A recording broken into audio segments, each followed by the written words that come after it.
The world believed Princess Diana's fortune would vanish into the royal vault after her death. They were wrong.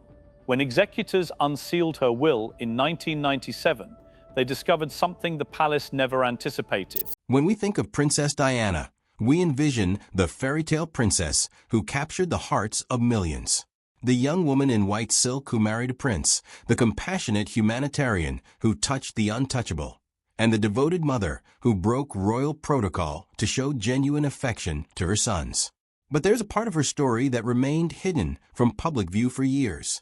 A decision she made in the solitude of her apartment that would reverberate through generations and challenge everything the royal establishment stood for. This is the story of how Diana took control of her legacy in the most unexpected way possible, and how one person became the guardian of her final wishes. Diana Frances Spencer's life was always defined by contradiction. She was born into privilege, but yearned for authenticity. She was thrust into the spotlight, but craved genuine human connection. Her marriage to Prince Charles seemed like a modern fairy tale, watched by 750 million people around the world as she glided down the aisle in a gown that represented the hopes of a generation. Yet behind the palace doors, she discovered that her new life was a carefully constructed performance, where emotions were meant to be contained and duty superseded individual happiness. The woman who had worked as a kindergarten teacher and dance instructor suddenly found herself in a world where spontaneity was discouraged and warmth was considered inappropriate. As the cracks in her marriage became impossible to ignore, Diana began a transformation that would define her public legacy. She didn't retreat into silence as tradition dictated. Instead, she emerged as a voice for the voiceless. Her visit to the AIDS ward at Middlesex Hospital in 1987 became a watershed moment, not just for her personally, but for how society viewed people living with HIV and AIDS. When she shook the hands of patients without gloves at a time when fear and stigma surrounded the disease, she sent a powerful message that these individuals deserved dignity and compassion. That simple act of human kindness initiated a shift in public perception that would contribute to the destigmatization of the disease and inspire greater funding for research and treatment. Her work with landmine victims in Angola in 1997 showcased a different kind of courage. Walking through minefields in casual clothes without the protection of a helmet or bodyguards, Diana brought international attention to a humanitarian crisis that had been largely ignored. The photographs of her navigating those dangerous fields circulated around the world, and suddenly, world leaders could no longer look away. Within months, the Ottawa Treaty began its journey toward banning anti-personnel mines globally. By the time of her death, her advocacy had contributed to the removal of millions of mines and had genuinely saved countless lives. This was Diana at her most powerful, not because of her title, but because of her willingness to use her platform to champion causes that others found inconvenient or unfashionable. Her involvement with children's charities, her work with homeless shelters, and her outreach to leprosy patients all followed the same pattern. Diana didn't simply make appearances and offer condolences. She sat with people, listened to their stories, and treated them as human beings rather than as abstractions. In doing so, she challenged the notion that royalty existed on a separate plane from ordinary humanity. She demonstrated that a person of privilege could genuinely care about those on society's margins without it being performative. The palace found her behavior troubling, viewing her humanitarian impulses as attention-seeking and potentially destabilizing to the institution. But Diana understood something that the institution did not. Real power comes not from rigid adherence to protocol, but from the ability to move people's hearts. By the mid-1990s, Diana's marriage had become untenable, and her separation from Prince Charles formalized what had long been emotionally true.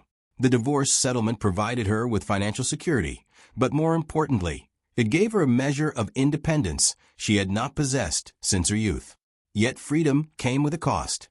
The custody arrangements for her sons William and Harry meant ongoing complications with the royal family. The media scrutiny intensified rather than diminished, and Diana found herself contemplating her own mortality in ways she perhaps had not before. It was in this context that Diana made the decision to write her will carefully and deliberately. This was not a perfunctory legal document to be filed away and forgotten. This was her final statement, the last significant act through which she could exercise control over her legacy and ensure that her values would persist even after she was gone. In July 1996, sitting at her desk in Kensington Palace, Diana made decisions that would shock the royal family and reshape how her legacy would be managed.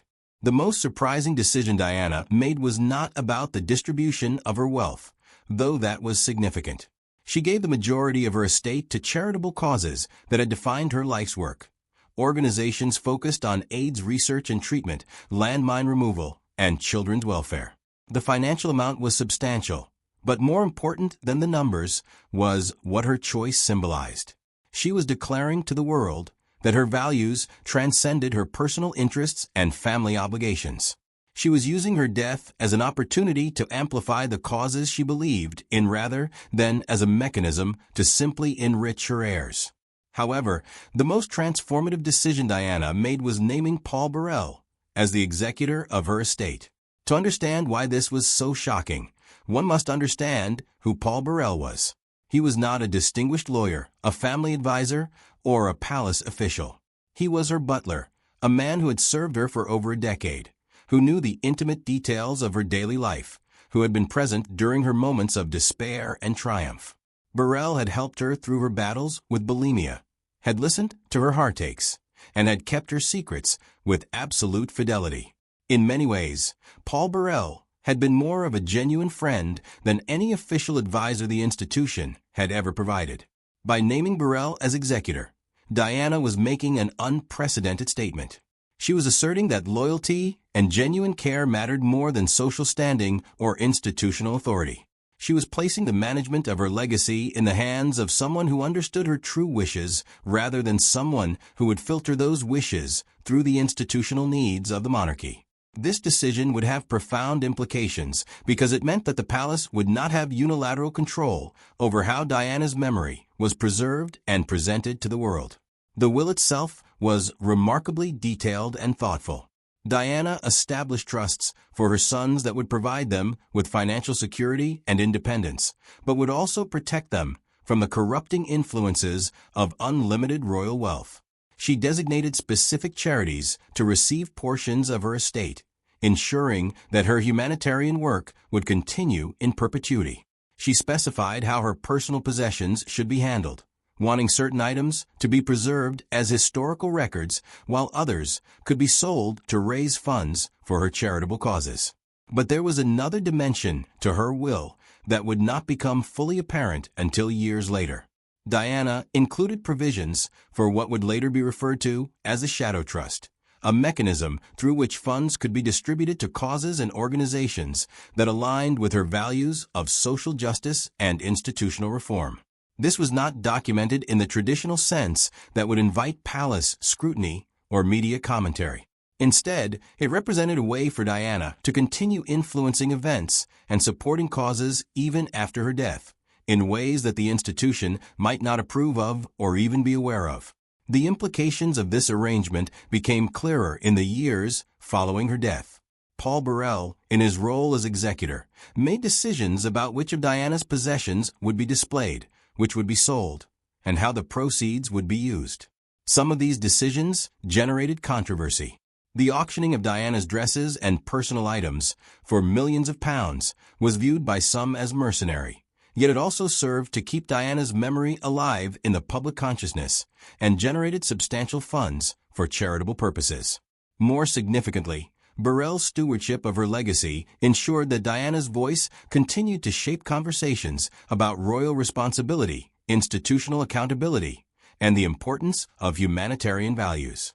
The relationship between Diana's will and the subsequent actions of her sons became increasingly apparent over time.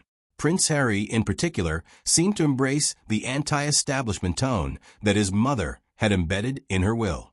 His eventual decision to step back from official royal duties and his public criticisms of institutional racism within the palace appeared consistent with Diana's own trajectory of questioning authority and prioritizing personal integrity over institutional loyalty. Whether Harry was consciously drawing on his mother's example or whether her will had influenced him in more subtle ways, the parallels were striking.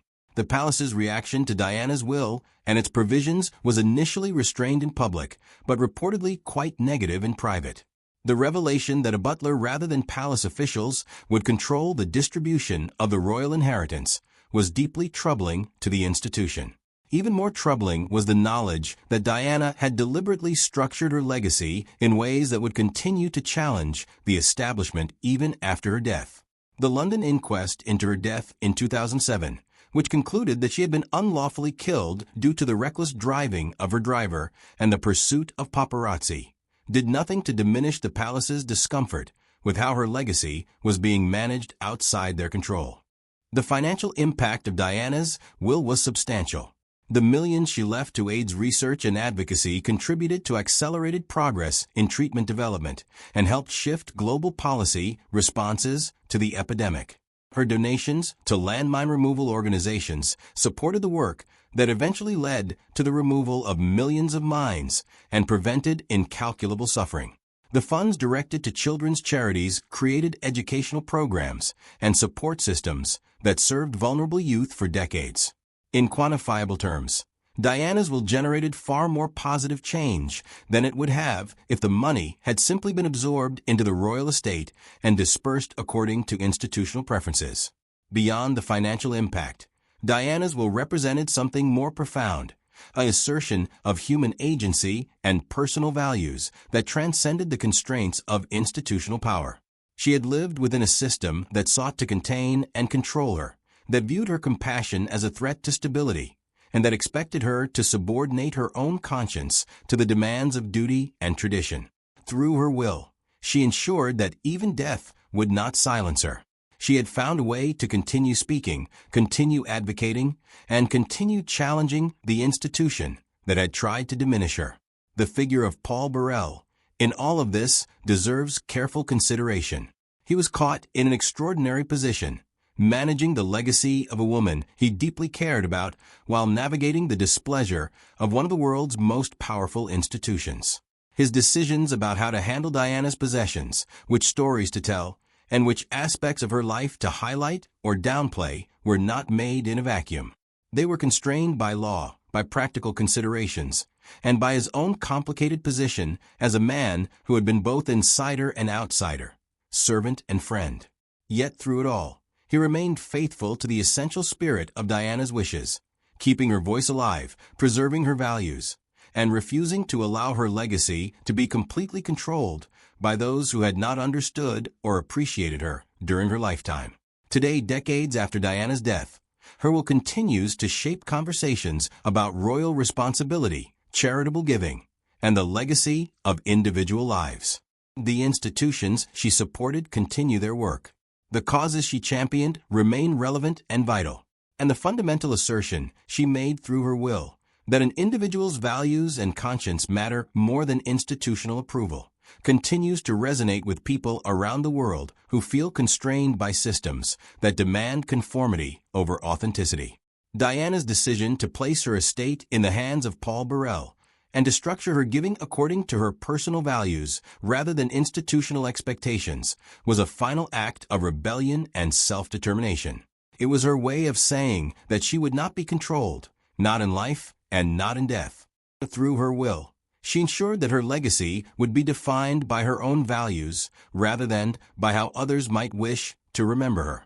This is perhaps the most enduring lesson of her will, that true power comes not from position or title, but from the willingness to stand for what you believe in, regardless of cost, and to structure your legacy in ways that continue that commitment long after you are gone. Like, subscribe, and follow for more.